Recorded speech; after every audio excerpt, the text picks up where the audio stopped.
Hello students, welcome to my channel. मैं हूँ रेनू अग्रवाल। आज हम कर रहे हैं क्लास 11th का चैप्टर 2 की एक्सरसाइज 2.3। अभी तक हम 2.2 तक और सभी एग्जाम्पल उससे पहले कर चुके हैं। अगर आपने कोई वीडियो मिस हो गई हो तो आप उसको चैनल पे जाके देख सकते हैं। ठीक है, शुरू करते हैं। क्वेश्चन आपके पास फर्स्ट है, which of the following relation are function, give reason if it is function, determine its domain and range. पहले तो हम ये समझते हैं कि हम कौन से रिलेशन जो है फंक्शन होते हैं। ठीक है, अगर हम किसी भी रिलेशन को फंक्शन जब कहते हैं जब वो दो कंडीशन को फुलफिल करे। कौन सी हैं वो दो कंडीशन, ये देखो। एक तो every element of first set has an image. एक तो उसकी फर्स्ट जो आपके पास अगर ये सेट है ये दो, तो इसमें मैंने लिख दिया 1 2 3 4 और यहाँ पे लिया आपको 5 6 7। ठीक है, ऐसे है।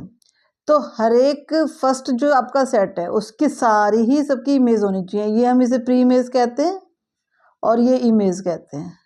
ठीक है ना, ये पता ही आप लोगों को, अभी तक आपने सीख चुके हैं काफ़ी कुछ सेट के बारे में। तो आपने जैसे ये बनाया, देखो आपने ये बनाया, तो इसमें कंडीशन देखो, पहली कंडीशन क्या हो रही है, फुलफिल हो रही है कि फर्स्ट सेट के सारे एलिमेंट्स की इमेज है, सबकी इमेज बन रही है ना ये। और दूसरी कंडीशन क्या है, दूसरी कंडीशन क्या कहती है, आप दूसरी कंडीशन को देखो, every element of first set has only one image. एक एलिमेंट की एक ही इमेज होनी चाहिए। देखो, फर्स्ट की 6 है, सेकंड की 5 है, 3 की 7 है, 4 की 6 है। ये 6 की दो प्री इमेज हैं पर 1 और 4 की एक एक ही इमेज है। ठीक है, जो ये कंडीशन को, दो कंडीशन को फुलफिल करे हम उसे फंक्शन कहते हैं, रिलेशन को। ठीक है, अब अपने क्वेश्चन को देखते हैं। हमारा क्वेश्चन क्या कह रहा है कि हम इसके देखो रोस्टर फॉर्म बना लेते हैं। पहले रोस्टर फॉर्म तो दी हुई है, हम इसका एरो डायग्राम बना लेते हैं।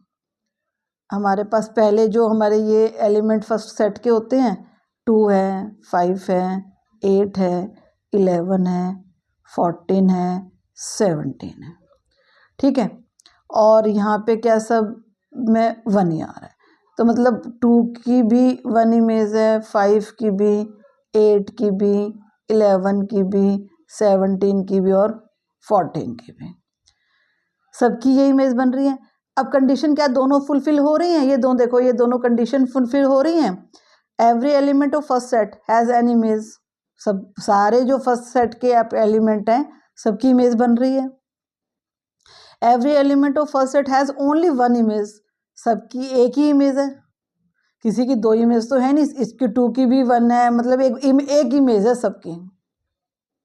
ऐसा तो नहीं हो रहा ना कि मान लो एक ये 6 से भी कनेक्ट है और ये 7 से भी है, तो इसको कहते हैं हम दो इमेज बना रहे हैं हम, कि 1 की दो इमेज बन रही है, 6 भी बन रही है, 7 भी बन रही है, तो हम इसे फंक्शन नहीं कहेंगे। अगर सब एक एक ही इमेज बना रहे हैं तो वो फंक्शन है। ठीक है, तो हम क्या कह सकते हैं, हाँ ये सेट ये दोनों फुलफिल कर रहा है कंडीशन, तो so this relation is a function. दोनों कंडीशन फुलफिल कर दी ना इसने। अब हम इसके डोमेन और रेंज की बात करते हैं। डोमेन क्या होता है बताओ, ये तो मैंने आपको सिखाया हुआ है। क्या, फर्स्ट के सारे एलिमेंट, ठीक है ना, फर्स्ट सेट के जितने भी एलिमेंट हैं सब आपके डोमेन में आते हैं। तो क्या है वो, 2 5 8 11 14 17, ये आपका डोमेन हो गया। अब रेंज की बात करें तो रेंज क्या है, जो सेकंड एलिमेंट के जो इस फंक्शन में आ रहे हैं, तो क्या है, सिर्फ 1 आपके पास, रेंज आपके पास 1 आ गई। ठीक है ना, तो हम कहेंगे ये फंक्शन भी है और हमने इसकी डोमेन और रेंज बता भी दी। ठीक, अब देखो सेकंड करते हैं। सेकंड का पहले हम डायग्राम बना लेते हैं, एरो डायग्राम। देखो मैंने लिखा 2 4 6 8 10 12 14। इधर क्या आ रहा है 1 2 3 4 5 6 और 7। अब सबका रिलेशन बनाते हैं। 1 का 2 का 1 से, 4 का 2 से, 6 का 3 से, 8 का 4 से, 10 का 5 से, 12 का 6 से और 14 का 7 से रिलेशन बन रहा है। ठीक है ना। अब देखो हमारी दोनों कंडीशन क्या फुलफिल हो रही हैं कि पहले एलिमेंट की सब पहले एलिमेंट जितने भी हैं पहले सेट के सबकी इमेज है, हाँ है, और सारे ही एलिमेंट की एक ही इमेज है, ये भी है। तो हम क्या लिख देंगे कि हमारे पास कोई रिपीट नहीं हो रहा, तो है ना, all elements of first set have unique image, है ना, यूनिक इमेज है सबकी। तो आपके पास ये क्या हो गया, so this relation is a function. ये आपका फंक्शन है, दोनों यूनिक इमेज बना रहे हैं तो फंक्शन है। अब इसके डोमेन और रेंज की बात करते हैं। तो डोमेन क्या है इसका, फर्स्ट सेट के सारे एलिमेंट 2 4 6 8 10 12 14। और रेंज क्या है इसकी, सेकेंड एलिमेंट के वो वाले सेकेंड सेट के वो वाले एलिमेंट जो आपके फंक्शन से रिलेटेड है, तो सारे ही हैं इसमें। तो 1 2 3 4 5 6 और 7, ये आपकी रेंज आ गई। क्लियर हो गया। अब थर्ड पार्ट देखो। थर्ड पार्ट के लिए पहले एरो का डायग्राम ही बनाते हैं। ये आपने बनाया 1 और 2 और इधर आपके पास आ रहा है 3 और 5। ठीक है, देखो 1 का 3 के साथ रिलेशन बन रहा है और 1 का 5 के साथ भी बन रहा है। ये देखो दो इमेज आ गई ना इसकी, 1 की, एक 3 भी है और एक 5 भी है। ठीक है, 2 का 5 के साथ बन रहा है, 2 की तो एक ही इमेज है, पर यहाँ पे क्या हो रहा है कि 1 की दो इमेज बन रही हैं। तो यहाँ पे क्या लिखेंगे, 1 हैज 2 images,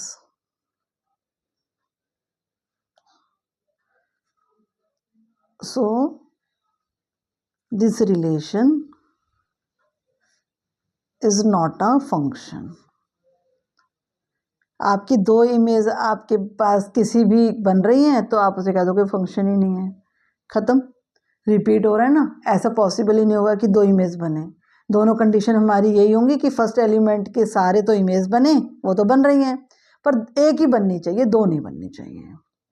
क्लियर है। हाँ, अब करते हैं सेकंड क्वेश्चन।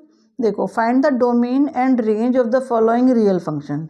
आपको एक फंक्शन दिया गया, real function F X equal to minus mod के अंदर एक्स है। ठीक है, तो आपको बताना है इसकी डोमेन और रेंज। अब आपको देखो ये देख के ही पता चल जाएगा कि जब मोड के अंदर है कोई वैल्यू तो बाहर पॉजिटिव देगा वो, चाहे नेगेटिव रखो चाहे पॉजिटिव रखो। पर यहाँ पे क्या हुआ है कि यहाँ पे बाहर नेगेटिव दे दिया गया है। अब इसको ऐसे समझते हैं जैसे मान लो आपने मोड के अंदर -2 रखा, ठीक है, -2 रखा तो बाहर तो +2 आ जाएगा, पर ये जो बाहर वाला है ये तो उसको -2 ही बना देगा। ठीक है ना। आप इसमें x की पॉजिटिव वैल्यू रखो। अब मैं पॉजिटिव रखती हूँ, मान लो 2 रखा मैंने, तब भी मेरे पास ये बाहर तो 2 ही आ गया, पर ये वाला नेगेटिव इसको -2 बना देगा। मैं इस मोड के अंदर अब चाहे पॉजिटिव रखूं और चाहे नेगेटिव रखूं, मुझे आउटपुट जो है, जो वैल्यू मिलेगी वो नेगेटिव ही मिलेगी हमेशा। देखो इसको समझ लेते हैं। अगर आपने फंक्शन में मान लो 1 पुट किया, ठीक है, आपने 1 पुट किया, x की जगह 1 आया, तो आपके पास आउटपुट क्या आएगा, ये तो 1 हो गया और ये माइनस बाहर का तो -1, अगर आपने अब 0 पुट किया, चलो तो 0 तो 0 ही रहेगा, कुछ माइनस प्लस नहीं होता। अगर आपने 1 पुट किया, ठीक है, 1 तो अच्छा पहले हम पुट कर चुके, -1 पुट किया आपने, ये -1 पुट किया आपने, तो ये तो +1 बनेगा बाहर निकल के, पर ये माइनस का साइन तो रहेगा ना, तो हमारे पास क्या आ जाएगा, -1 है। अब मान लो मैं -2 पुट करती हूँ, ठीक है, -2 पुट किया आपने, ये तो -2 +2 बन गया मोड से बाहर निकल के, पर ये तो माइनस बाहर है ना, ये तो रहेगा ही रहेगा, तो ये फिर -2 आ जाएगा आपके पास। मतलब आप इसमें पॉजिटिव वैल्यू करो, अगर पुट करो 2 करो, चलो 2 पुट करके देखो, तो बाहर तो 2 ही आएगा, पर ये माइनस से रह जाएगा। तो आप इसमें पॉजिटिव वैल्यू पुट करो, नेगेटिव वैल्यू पुट करो, कुछ भी वैल्यू पुट करो, आपके पास आउटपुट क्या आ रहा है, माइनस में ही आ रही है ना, जो वैल्यू निकल के आ रही है। तो यही हमारे पास, हम इसको देखो डोमेन को क्या लिखेंगे, इसका मतलब हमारे पास डोमेन क्या हो गई, हम कुछ भी रियल वैल्यू इसमें पुट कर सकते हैं, 0 पुट कर रहे हैं, नेगेटिव पुट कर रहे हैं, पॉजिटिव पुट कर रहे हैं, कुछ भी पुट कर सकते हैं। तो डोमेन क्या है, all set of all real number. हमारे पास ये जो हमारा डोमेन है वो किससे बिलोंग कर रहा है, इसको ऐसे लिखो, रियल नंबर से बिलोंग कर रहा है, ठीक है। अच्छा, अब रेंज क्या है इसकी, रेंज खास तौर पे ध्यान देने वाली है, इसको नोट करो, बच्चे गलती लिख देते हैं कि हाँ रियल नंबर से है तो वो रेंज भी रियल नंबर है, नहीं। देखो यहाँ पे हम कुछ भी पुट कर रहे हैं, पॉजिटिव या नेगेटिव, हमें या तो 0 मिल रहा है या नेगेटिव वैल्यू मिल रही है, मतलब 0 से बड़ी वैल्यू तो हमें मिल ही नहीं रही, 0 से हमें छोटी वैल्यू मिल रही है। तो हमारे पास क्या हो गया, माइनस इन्फिनाइट से 0 तक की वैल्यू हमें मिल जाएगी। ये मैंने क्लोज ब्रैकेट क्यों लगाया, क्योंकि 0 से बड़ी नहीं मिलेगी, 0 मिल सकती है, 0 मिल रही है ना, और 0 से लेके हमें माइनस इन्फिनिटी से लेके 0 तक की वैल्यू मिल सकती है, 0 से बड़ी नहीं मिलेगी, ठीक है, समझ में आ गया। अब इसका सेकंड पार्ट देखो, सेकंड पार्ट क्या कह रहा है कि फंक्शन आपको दिया गया है, रूट के अंदर दिया गया 9 - x², ठीक है, आपको इसकी डोमेन और रेंज बतानी है। ये रियल फंक्शन है तो डोमेन और रेंज भी आपको रियल नंबर ही मिलेंगी, ठीक है। समझो अब इसको, ये मतलब इस तरह के मैंने आपको डोमेन और रेंज निकालने के अलग अलग फंक्शनों को कैसे हम निकालते हैं, ये आपने मेरे चैनल पे वीडियो है डोमेन और रेंज ऑफ द फंक्शन की, आप उसे पूरी डिटेल में समझोगे, पूरी डिटेल में अलग अलग तरह के फंक्शन लेके समझाया गया है, तो उसको ज़रूर देखना, ताकि आपको और कॉन्सेप्ट क्लियर हो जाएगा। अब इसको समझते हैं कैसे करें। आपके पास जब भी हम ये निकाल रहे होंगे तो हमें ये पता है कि हमारा जो फंक्शन है या तो वो 0 से बड़ा होगा या 0 के इक्वल होगा। छोटा क्यों नहीं हो सकता, अगर मैं यहाँ पे ये छोटा ले लूँगी 0 से तो ये माइनस में आ जाएगा, माइनस में नहीं आ सकता क्योंकि रूट के अंदर है, स्क्वायर रूट के अंदर है ना आपके पास फंक्शन जो है, अगर छोटा आ जाएगा तो वो तो कॉम्प्लेक्स नंबर बन जाएगा, तो हमें कॉम्प्लेक्स नंबर तो हमें चाहिए ही नहीं, हमें तो रियल नंबर चाहिए। तो रियल नंबर के लिए या तो हमारा फंक्शन 0 से बड़ा होगा या 0 के इक्वल टू होगा, ठीक है। अब यहाँ पे क्या हो रहा है कि मैं माइनस की जो x के स्क्वायर की जो वैल्यू होगी वो माइनस में नहीं लेंगे, हम उसके लिए माइनस बाहर निकाल लेते हैं और इसको x² साइन चेंज करके बड़ा ऐसे लिख देते हैं, x² - 9 ग्रेटर देन और इक्वल टू 0, ये हो गया। अब मैं किसी भी नंबर को माइनस से, जब इनइक्वालिटी के साइन में माइनस से मल्टीप्लाई कर रहे होते हैं या डिवाइड कर रहे होते हैं, इनइक्वालिटी का साइन चेंज हो जाता है। अगर मैं इसको माइनस से भी फंक्शन को मल्टीप्लाई कर रही हूँ और इधर से भी कर रही हूँ तो ये तो प्लस बन जाएगा, पॉजिटिव हो जाएगा, पर क्या हुआ कि इनइक्वालिटी का साइन चेंज हो जाएगा, 0 को तो कुछ इफेक्ट आना ही नहीं है, माइनस से मल्टीप्लाई करो या डिवाइड करो कुछ भी, ठीक है ना।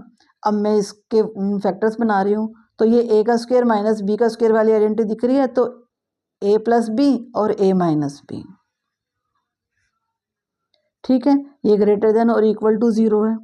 अब देखो इसको ना हम नंबर लाइन पे पुट करते हैं, नंबर लाइन पे जब आप पुट कर रहे होगे तो ये माइनस इन्फिनाइट आ गया, और ये आपके पास इसमें से x की वैल्यू क्या निकलेगी, इधर से -3 निकलेगी, इधर से +3 निकलेगी इक्वल टू 0 लेने के लिए, ऐसे निकलेगी ना, x+3 इक्वल टू 0 लोगे तो क्या हो जाएगा, x-3, और x-3 इक्वल टू 0 लोगे तो x इक्वल टू 3 आ जाएगा। तो एक आपके पास x की वैल्यू -3 आ रही है और एक 3 आ रही है, इसी को हम नंबर लाइन पे पुट कर रहे हैं। तो -3 ऑब्वियसली यहीं आएगा आपके पास और 3 इधर आ जाएगा, और ये आपके पास इन्फिनिटी का साइन आ गया। ये मैंने समझाया था ना कि अगर आप पहला नंबर बिना सोचे समझे प्लस, ये कितने इंटरवल बन रहे हैं, 3 बन रहे हैं ना, पहले इंटरवल में प्लस का साइन लगा दो बिना सोचे समझे, कुछ सोचना नहीं है। और यहाँ पे क्या हो रहा है, आपको लीनियर फंक्शन दिख रहा है, ये सारा लीनियर इक्वेशन है ना, तो आपके पास चेंज होते चले जाएंगे साइन, प्लस के बाद माइनस और माइनस के बाद प्लस। अब देखो ये जो आपका दिया गया आपको ये फंक्शन, ये क्या है, इक्वल टू 0 या स्मॉलर टू 0 है, तो माइनस नेगेटिव है ना नंबर, तो किसके बीच में आ जाएगा, मतलब इनके बीच में आ जाएगा आपके पास। तो आपकी जो डोमेन है वो क्या आ गई, -3 से लेके 3 तक की, ये आपकी डोमेन आ गई। अब इसको कैसे पुट करके देख लो, या आपने -3 पुट करोगे तो क्या हो जाएगा, 9 - 9 इक्वल टू 0, तो इक्वल टू 0 तो आ सकता है। 3 पुट कर रहे हैं तो 3 × 3 मतलब 9 - 9, वो भी इक्वल टू 0। क्लियर हो गया ना। अब देखो हम इसके रेंज की बात करते हैं। रेंज में क्या करना है, रेंज में ये जो हमने जैसे x इक्वल टू निकाला है ना, वहाँ पे हम y करेंगे, ठीक है। अब हम y, ये हमने डोमेन का किया ना, अब रेंज का देखो, यही फंक्शन है आपके पास, f(x) दिया हुआ है ना आपको, f(x) इक्वल टू ये फंक्शन है, इसको f(x) को हम y मान लेते हैं, y तो है ही हमारे पास ये, और हमारे पास ये फंक्शन दिया गया है। अब मैं इसको, ये स्क्वायर रूट खत्म करने के लिए क्या करूँगी, स्क्वेयरिंग ऑफ बोथ साइड्स कर देते हैं, स्क्वेयरिंग बोथ साइड कर देते हैं, तो ये हो गया y², और ये इसका स्क्वायर रूट खत्म हो गया, -9 x² आ गया।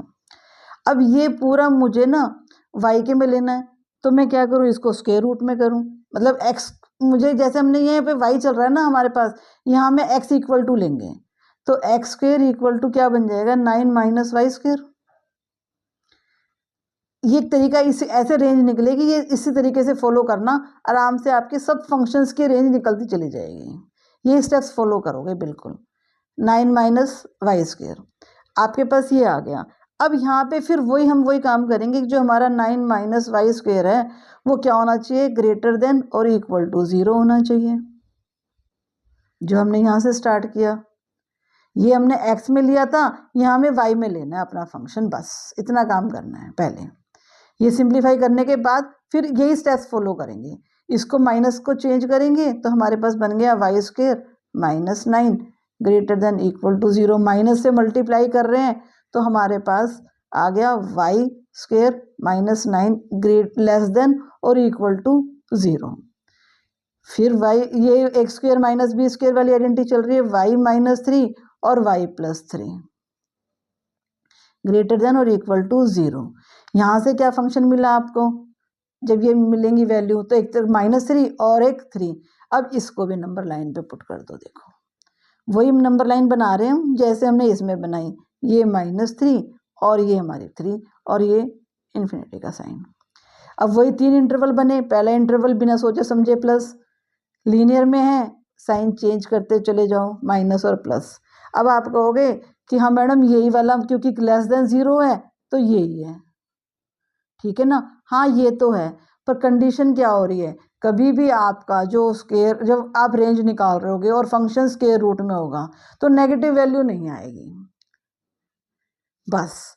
अब यहाँ से अगर मेरे इसकी वैल्यू क्या आ रही है, -2 -3 -2 -1 0 1 2 3, यही वैल्यू आएंगी ना, तो नेगेटिव वैल्यू को छोड़ दो, तो जो रेंज आएगा वो आपका सिर्फ पॉजिटिव वैल्यू और 0 ही देगा, और कुछ नहीं दे सकता।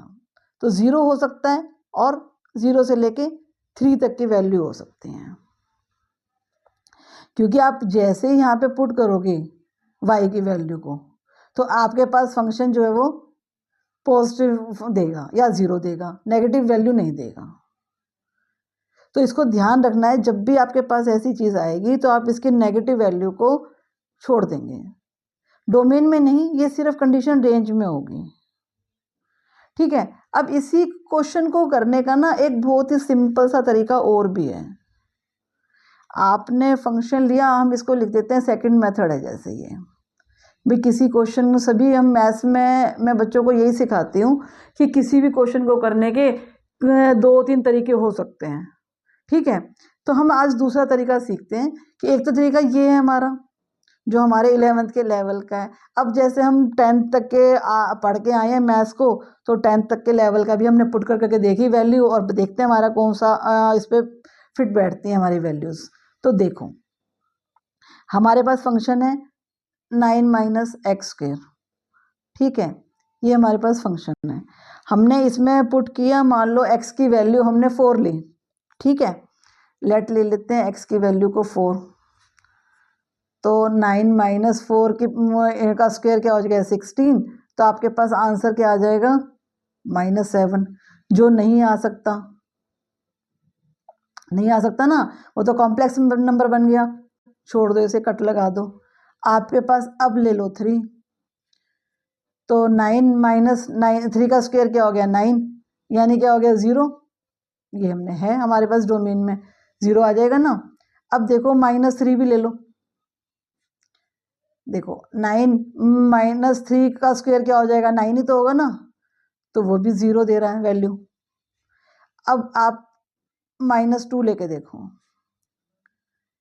9 - 2 2 = 4, क्या आ जाएगा, बोलो बोलो 5। ठीक है, जो लेस देन आपके पास 3 से कम आएगा, अभी देखते जाना।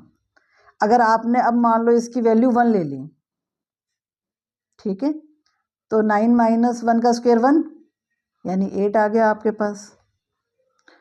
ठीक, अब आपने मान लो इसकी वैल्यू 0 ले ली x की, तो 9 - 0 यानी 9।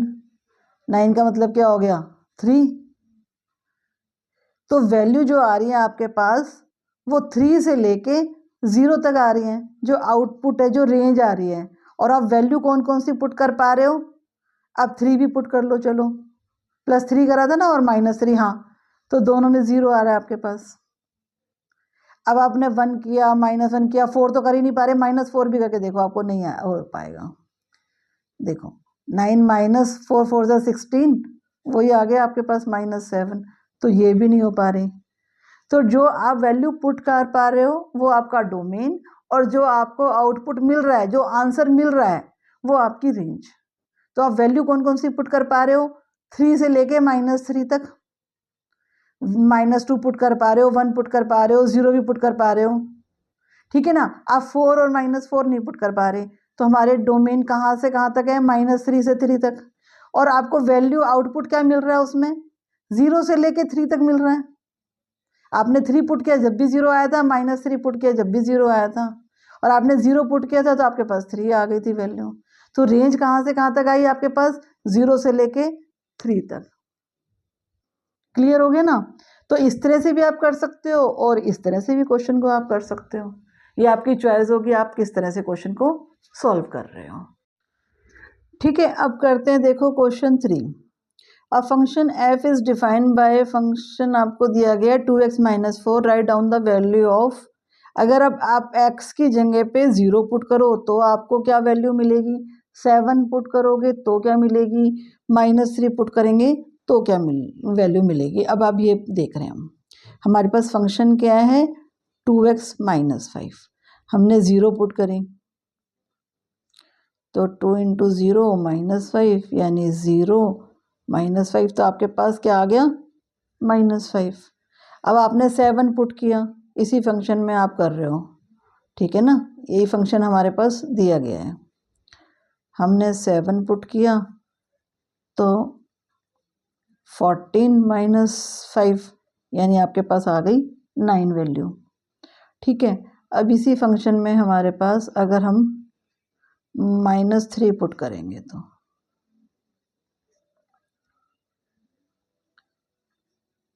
-6 - 5 क्या आ गया आपके पास -11। ठीक है, सिंपल सा क्वेश्चन था, फटाफट हो गया। इस क्वेश्चन को इम्पोर्टेंट मार्क कर लेना, इट्स वेरी इंपॉर्टेंट क्वेश्चन, ठीक है ना।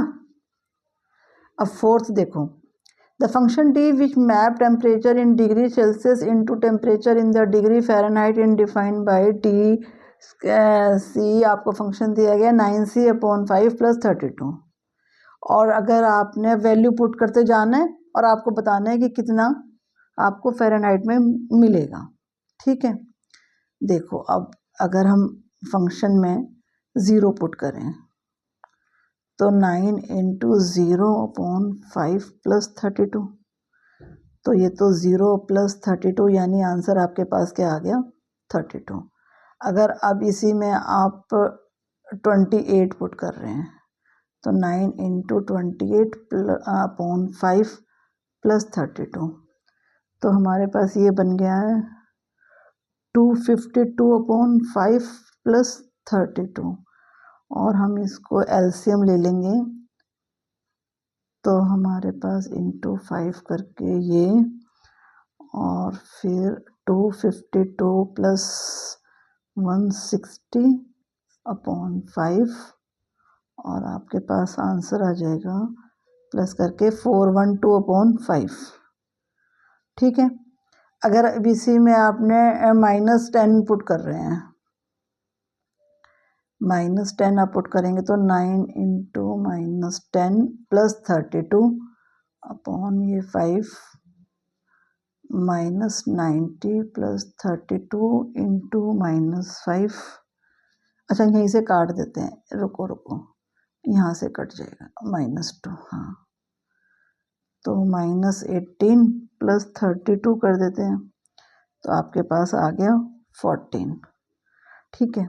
अब इसमें देखो फोर्थ में वो कह रहे हैं कि टी सी अगर ये हो आपके पास, मतलब आपको ये वैल्यू दे दी गई है 212 = 9c/5, यहाँ आपको सी की वैल्यू फाइंड करनी है कि सी की वैल्यू क्या निकलेगी आपके पास। तो 212 ये हम एलसीएम ले लेते हैं, एलसीएम ना लेके हम उसको उधर लेके जाते हैं, हाँ एलसीएम नहीं लेते, रुको, एलसीएम ना लेके ना हम 32 को माइनस कर देते हैं इससे 9c/5, ठीक है, वो ज़्यादा इजी हो जाएगा। 180 = 9c/5, तो c = 180 × 5/9, तो c = आपके पास 100 आ गया। क्लियर है, सिंपल सा क्वेश्चन था, इजीली हो गया। अगला करते हैं, देखो क्या दिया गया है, find the range of each of the following. आपको फंक्शन दिया गया है आपको 2 - 3x, जो x से बिलोंग करता है रियल नंबर से, और जो x है वो ग्रेटर देन 0 है। हमको ये कंडीशन दे दी गई कि जो हमारा x है वो ग्रेटर देन 0 है। जब x ग्रेटर देन 0 है तो 3x भी ग्रेटर देन 0 ही होगा, ठीक है ना। हम इसको अगर 3 से मल्टीप्लाई कर रहे हैं तो ये भी ग्रेटर देन 0 ही होगा। अब अगर हम इसको माइनस से मल्टीप्लाई करें दोनों तरफ, तो अभी मैंने बताया था ना इस क्वेश्चन में आपको कि इनइक्वालिटी के साइन चेंज हो जाते हैं। अभी हमने कौन सा क्वेश्चन किया था, देखो इसका ही किया था ना हमने ये, हाँ, इनइक्वालिटी के साइन चेंज हो जाते हैं जब आप माइनस से मल्टीप्लाई कर रहे होते हो, ठीक है ना। हाँ, तो जैसे मैंने इसको माइनस, क्योंकि मुझे ऐसा नहीं है फंक्शन अपना ये बनाना है, ऐसा क्यों कर रही हूँ मैं कि मुझे फंक्शन ये बनाना है अपना, क्योंकि मुझे तो इसका बताना है कि ये क्या है चीज़, हमें इस यहाँ पे से कि हमारी क्या निकलेगी रेंज, क्योंकि मेरा फंक्शन तो ये है, इस फंक्शन में मेरी रेंज क्या निकलेगी मुझे ये बतानी है। तो मैंने जैसे इसको मल्टीप्लाई बोथ साइड्स बाय -1, जैसे ही मैंने -1 से मल्टीप्लाई किया तो मेरा फंक्शन बन गया -3x, और साइन चेंज, ये अनइक्वालिटी का साइन चेंज हो गया, ये लेस देन 0 हो गया, ठीक है। अब मुझे फंक्शन यही बनाना है तो मैं ऐड बोथ साइड करूँगी, ऐड टू बोथ साइड्स,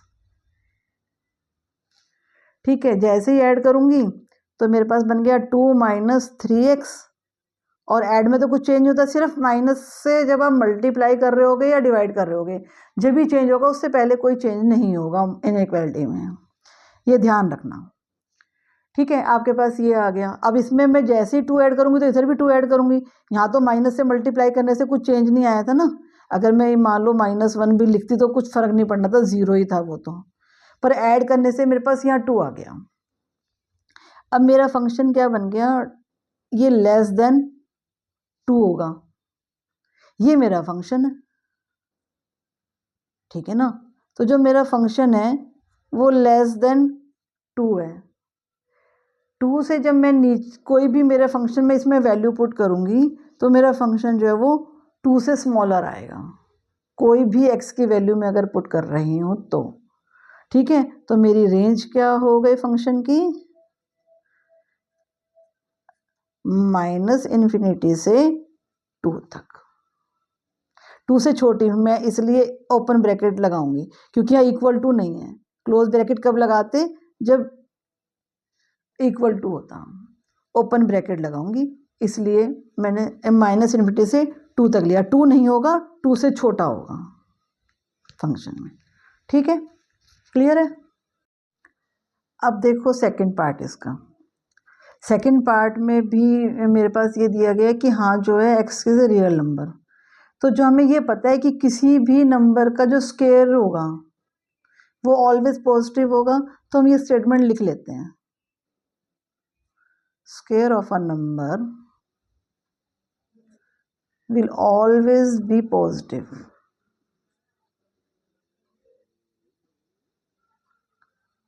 या 0 हो सकता है, अगर 0 ले लूँ x की जगह पे तो 0 हो सकता है, या अगर -1 भी लूँगी, देखो आप अगर x को मैं -1 का स्क्वायर क्या होगा 1, -5 का स्क्वायर क्या होगा 25, और 5 का स्क्वायर भी क्या होगा 25, और 0 का स्क्वायर क्या होगा 0।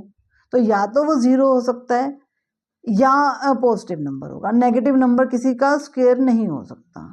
ठीक है, तो जो हमारा एक्स स्क्वायर है मैं क्या कहूँगी कि वो 0 से बड़ा है या वो 0 के इक्वल टू है। ठीक है, यहाँ से शुरू हो गई हमारी स्टेटमेंट। अब हमें इसको +2 करना है क्योंकि मुझे तो फंक्शन ये बनाना है, तो एक्स के दोनों साइड में ऐड करूँगी, ऐड टू बोथ साइड्स, तो +2 इधर भी कर रही हूँ और मैं इसमें 0 में प्लस करूँगी तो 2 आ गया मेरे पास। अब ये तो मेरा फंक्शन है, हमें गिवन है ना ये फंक्शन, तो जो हमारा फंक्शन है वो या तो 2 से बड़ा होगा या 2 के इक्वल होगा, तो उसकी रेंज क्या हो गई आपके फंक्शन की 2 से इक्वल, इसलिए लगाया मैंने क्लोज ब्रैकेट, और से बड़ा यानी इन्फिनिटी तक आपके पास आ गया रेंज। क्लियर हो गया। अब देखो थर्ड पार्ट, फंक्शन दिया गया है =x और x जो है वो एक रियल नंबर है। ठीक है, हम अब इसमें पुट करके देखते हैं। चलो, अगर मैंने इसमें 1 पुट किया तो x क्या 1 मिलेगा, 1 ही मिलेगा। अगर मैंने 0 पुट किया तो 0 ही मिलेगा।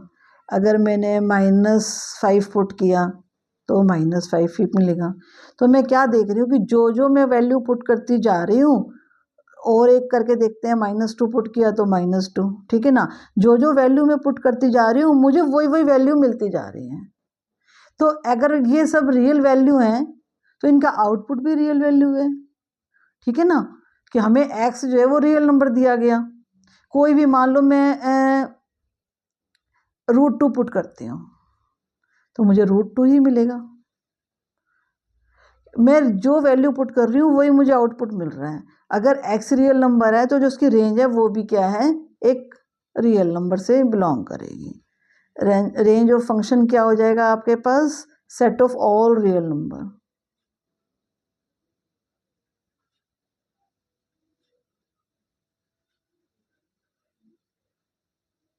इसको ऐसे भी लिख सकते हो और इसको आप ऐसे भी लिख सकते हो, जो रेंज है आपकी वो बिलोंग करती है रियल नंबर से।